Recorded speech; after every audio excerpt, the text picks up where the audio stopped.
Buenos días. Hoy vamos a continuar con la Biblia en un año con Fray Nelson Medina. Todos los días son 3 textos, uno del Antiguo Testamento, un Salmo y uno del Nuevo Testamento. La lectura demora entre 12 y 15 minutos. Debes sacar el tiempo ya que no es solo escuchar. Busca los textos en tu Biblia y los vas siguiendo. Estamos en el día 244. Los textos para hoy son Segunda de Macabeos, capítulo 13, del libro de la sabiduría, capítulo 5, versículos del 15 al 23, y Evangelio según San Lucas, capítulo 17. Disfrútenlos. Los dejo en compañía de Fray Nelson Medina. Bienvenidos. Este es el día número 244. Estamos leyendo toda la Biblia en 365 días. Hoy tenemos textos del segundo libro de los Macabeos, del libro de la sabiduría y del Evangelio según San Lucas. Pedimos con humildad y con fe, pedimos con gran confianza el don del Espíritu Santo, porque sabemos que el mismo Dios que nos dio su palabra, nos otorga el don, la gracia del Espíritu, para comprender esa palabra, para amarla, para obedecerla, para hacer la vida en nosotros. En el nombre del Padre, y del Hijo, y del Espíritu Santo. Amén. Del segundo libro de los Macabeos, capítulo 13. El año 149, los hombres de Judas se enteraron de que Antíoco Eupátor avanzaba contra Judea con un ejército numeroso, y que con él venía Lisias, su tutor y encargado de los asuntos de Estado. Ambos conducían un ejército griego de 110,000 soldados, 5,300 jinetes, 22 elefantes y 300 carros armados de cuchillas. También se unió a ellos Menelao, el cual con toda mala intención trataba de ganarse a Antíoco, no para salvar a su patria, sino para ser restablecido en su cargo. Pero el rey de los reyes provocó la indignación de Antíoco contra aquel criminal, porque Lisias le hizo ver que aquel hombre era el causante de todos los males. Entonces Antíoco ordenó que lo llevaran a Berea para que lo mataran según las costumbres del lugar.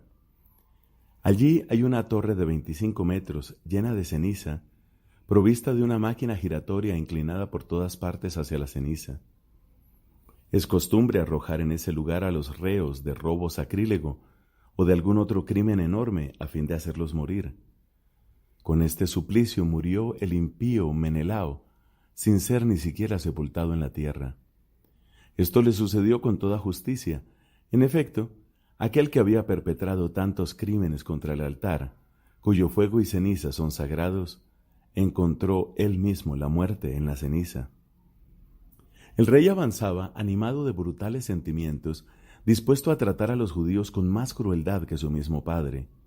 Al enterarse de esto, Judas ordenó a sus tropas que invocaran al Señor día y noche, para que también esa vez, como en otras ocasiones, acudiera en auxilio de los que estaban en peligro de ser despojados de la ley, de la patria y del santuario, y no permitiera que el pueblo, que apenas comenzaba a reanimarse, cayera en manos de paganos blasfemos. Todos unánimemente cumplieron la orden y suplicaron al Señor misericordioso, con lamentaciones, ayunos y postraciones, durante 3 días seguidos. Entonces Judas los arengó, animándolos a estar preparados. Después de reunirse en particular con los ancianos, resolvió no esperar que el ejército del rey invadiera Judea y se adueñara de la ciudad, sino ponerse en marcha para decidir la situación con la ayuda de Dios. Judas, dejándolo todo en manos del Creador del universo, exhortó a sus compañeros a luchar valerosamente hasta la muerte, por las leyes, el santuario, la ciudad, la patria y las instituciones.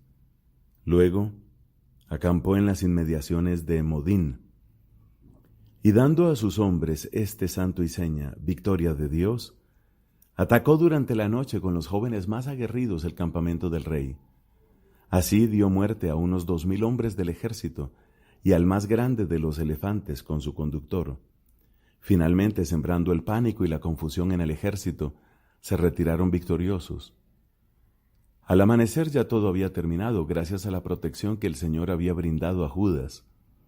El rey, que había sufrido en carne propia la audacia de los judíos, intentó apoderarse de sus fortalezas de manera sistemática.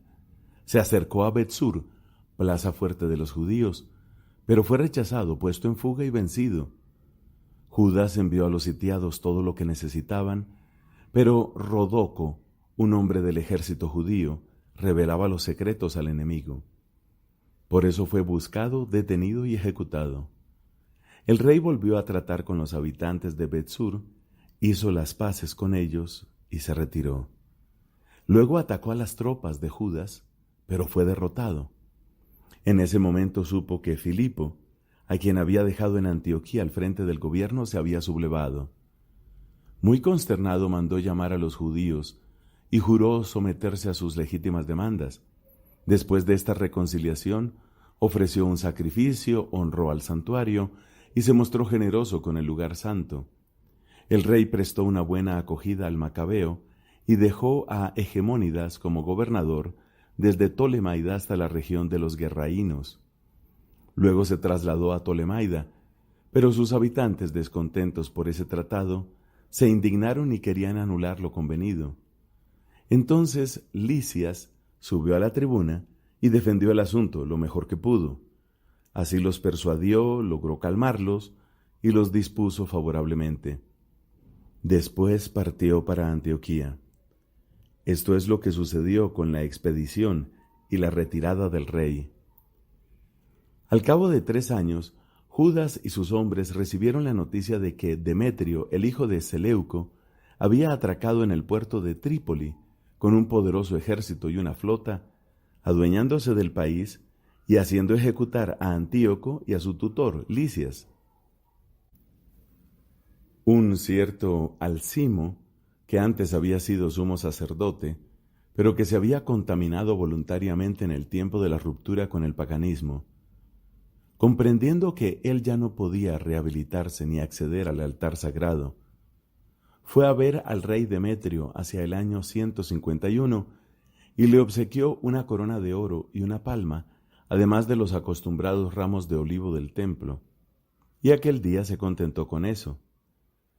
Pero él encontró una ocasión propicia para sus perversos designios cuando Demetrio lo convocó ante el consejo y le consultó acerca de las actitudes y planes de los judíos. Alcimo respondió: los judíos llamados asideos, capitaneados por Judas Macabeo, fomentan la guerra y las sediciones y no dejan que el reino viva en paz. Debido a eso, aunque he sido despojado de la dignidad heredada de mis antepasados, me refiero al sumo sacerdocio, he venido aquí, en primer lugar, sinceramente preocupado por los intereses del rey, y en segundo lugar, por consideración hacia mis compatriotas. A causa de la conducta irreflexiva de los hombres ya mencionados, toda nuestra nación padece no pocos infortunios. Por eso, ya que tú eres el rey, una vez que te informes detalladamente de todo esto, vela por nuestro país y nuestra nación amenazados por todas partes, de acuerdo con los sentimientos humanitarios que demuestras hacia todos. Ciertamente, mientras Judas viva, es imposible que el Estado goce de paz. Apenas Alcimo pronunció estas palabras, los demás amigos del rey que eran hostiles a Judas se apresuraron a incitar aún más a Demetrio. Este designó inmediatamente a Nicanor, que dirigía la tropa de los elefantes, lo nombró gobernador de Judea y lo envió con la orden de matar a Judas y dispersar a sus partidarios, restableciendo a Alcimo como sumo sacerdote del templo más excelso. Los paganos que habían huido de Judea por temor a Judas se unieron en masa a Nicanor, pensando que los infortunios y las derrotas de los judíos serían sus propias victorias. Cuando los judíos se enteraron de la expedición de Nicanor y de la invasión de los paganos, se cubrieron de polvo y suplicaron a aquel que había establecido a su pueblo para siempre, y nunca dejaba de proteger a su propia herencia en forma bien visible. Bajo la orden de su jefe, partieron inmediatamente de allí y se trabaron en lucha con ellos junto al poblado de Desau. Simón, el hermano de Judas, había entrado en combate con Nicanor, pero sufrió un ligero revés a causa del ataque sorpresivo de los enemigos.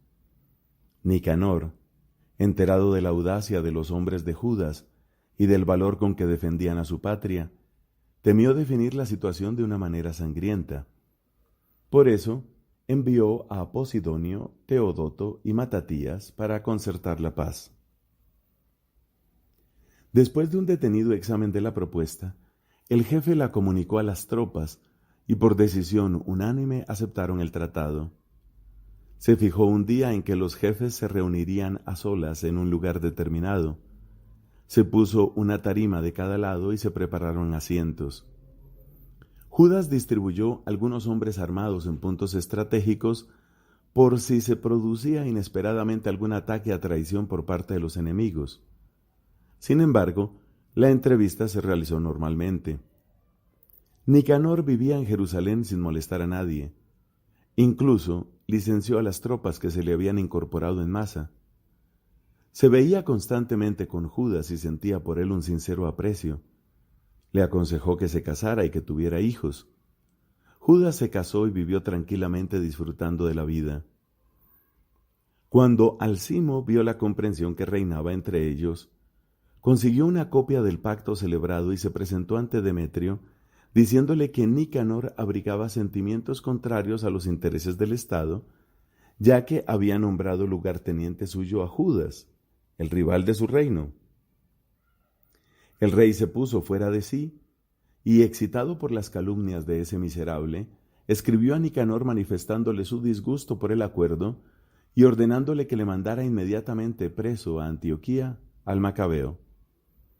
Cuando Nicanor recibió la noticia, quedó desconcertado, porque le indignaba romper el acuerdo sin que aquel hombre hubiera cometido ninguna injusticia. Pero como no era posible oponerse al rey, buscaba la ocasión favorable para cumplir la orden, valiéndose de alguna estratagema. El Macabeo, por su parte, viendo que Nicanor lo trataba más secamente y que le demostraba una gran frialdad en sus relaciones habituales, pensó que esa actitud no presagiaba nada bueno. Entonces reunió a un buen número de sus compañeros y se ocultó de Nicanor.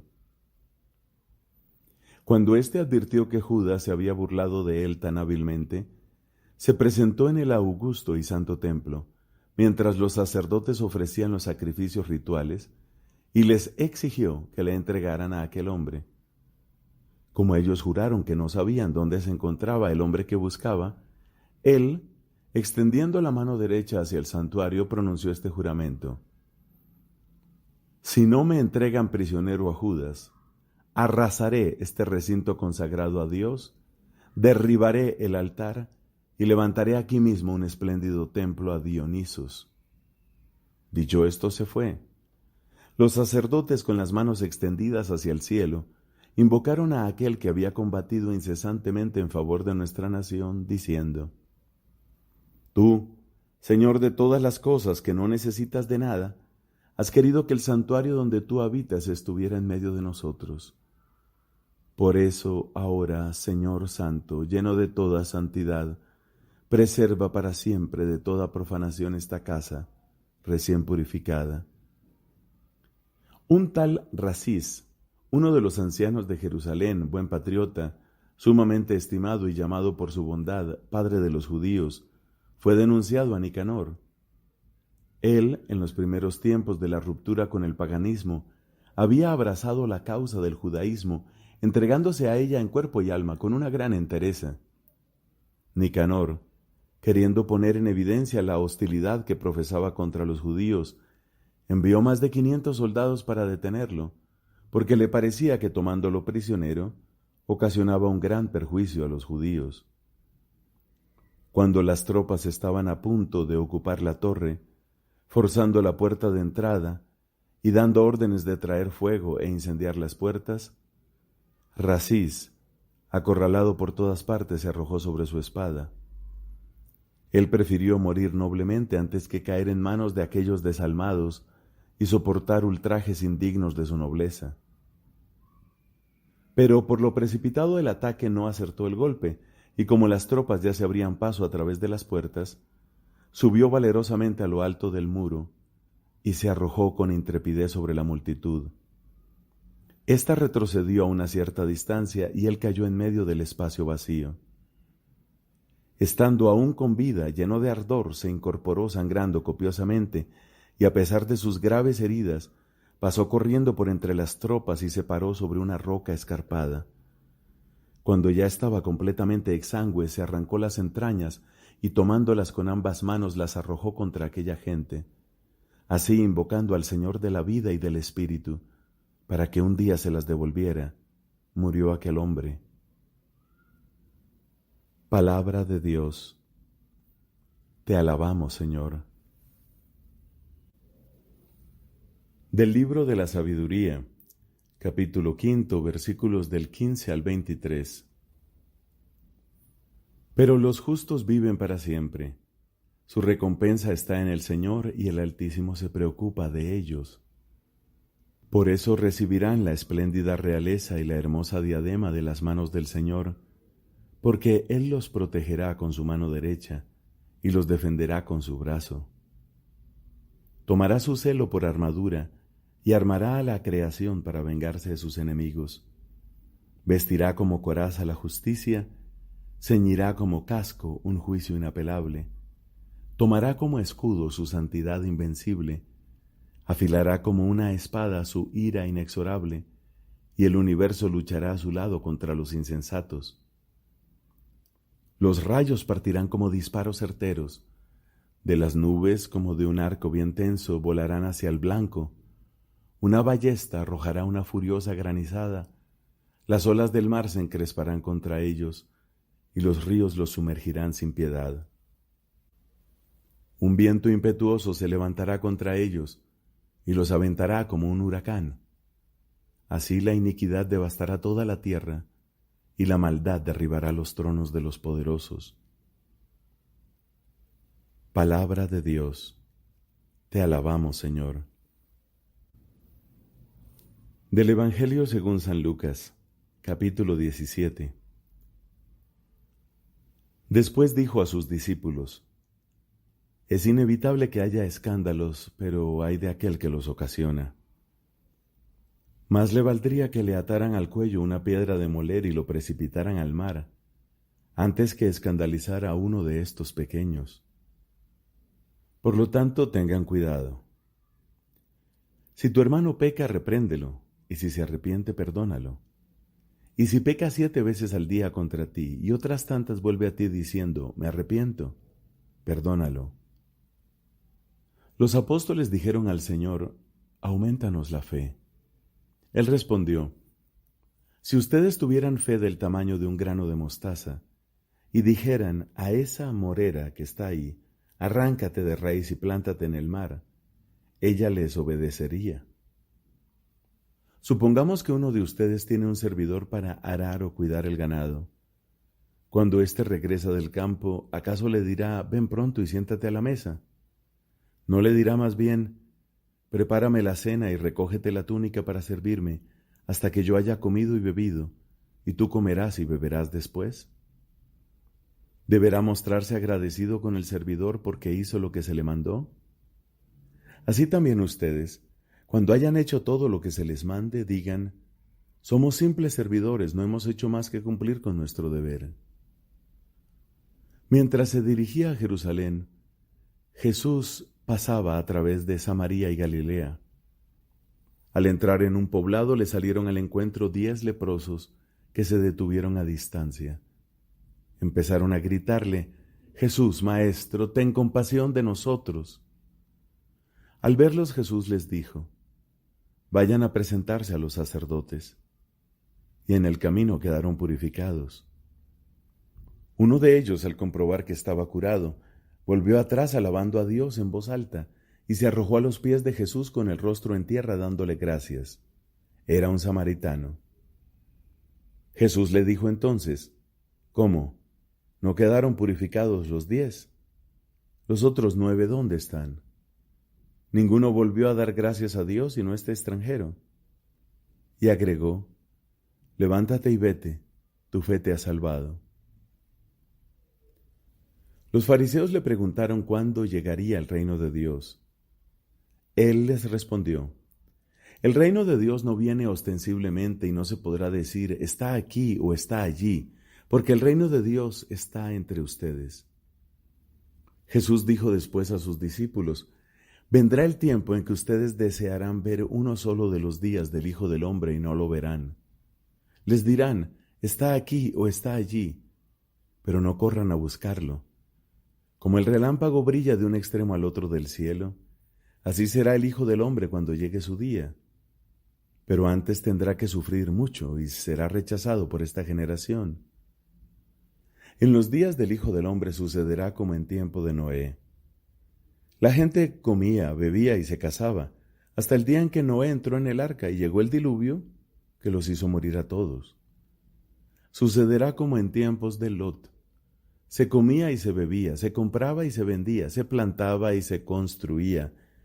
Pero el día en que Lot salió de Sodoma, cayó del cielo una lluvia de fuego y de azufre que los hizo morir a todos. Lo mismo sucederá el día en que se manifieste el Hijo del Hombre. En ese día, el que esté en la azotea y tenga sus cosas en la casa no baje a buscarlas. Igualmente el que esté en el campo no vuelva atrás. Acuérdense de la mujer de Lot. El que trate de salvar su vida la perderá y el que la pierda la conservará. Les aseguro que en esa noche, de dos hombres que estén comiendo juntos, uno será llevado y el otro dejado. De dos mujeres que estén moliendo juntas, una será llevada y la otra dejada. De dos que estén en un campo, uno será llevado y el otro dejado. Entonces le preguntaron: ¿Dónde sucederá esto, Señor? Jesús les respondió: Donde esté el cadáver, se juntarán los buitres. Palabra del Señor. Gloria a ti, Señor Jesús.